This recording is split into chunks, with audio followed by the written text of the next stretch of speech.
This is Paula Merges signing on for the Philadelphia 2010 ePatient Conference, and I have with me Lois Drapin, who I've known for many years from many of these industry conferences. And Lois had a really interesting story that she well, I'll let you tell it, Lois. Hi, Paula. As you know, I'm a consultant in this area, both on the physician side and the consumer side. And I was really interested during the actual consumer side where ePatients got up and talked to us. At the same time, I received a letter from a friend of mine on email that said that she was just diagnosed with stage 4 lung cancer. And she gave me her specifics. And I realized that she really had not taken a very empowered view of her disease during those emails, and wrote back to her and asked her if she had read the blog for ePatient Dave. I asked her also who she was connected with. As you know, I'm also here, I'm on the Corporate Social Responsibility Board for I'm Too Young for This Cancer Foundation. So I called the chairman. I'm trying to hook her into some clinical trials. But I think the interesting part of it was a line that she had in her email to me. And she said, "Thank you so much. I've never met this woman. I work with this woman in a strategic alliance."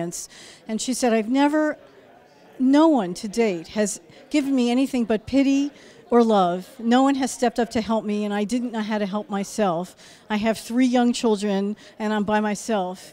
And I'm sitting here crying because this is really the first time someone stepped up. And these are exactly the kinds of things that we try to do, helping businesses who help patients. Isn't that what really is all about? And the Holy Grail is to get, obviously, physicians talking to patients as well.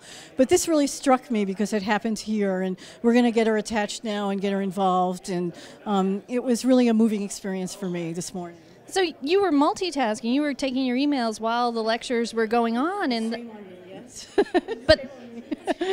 But that's when you got this note, and that's when you responded, and ePatient Dave had just been on with a very impassioned, I think, presentation. Yes, and as well as some of the other patient care groups. So it's a pretty amazing time in healthcare. I think that now that healthcare reform has a bit died down, although we don't know what's coming with a potential change in Congress.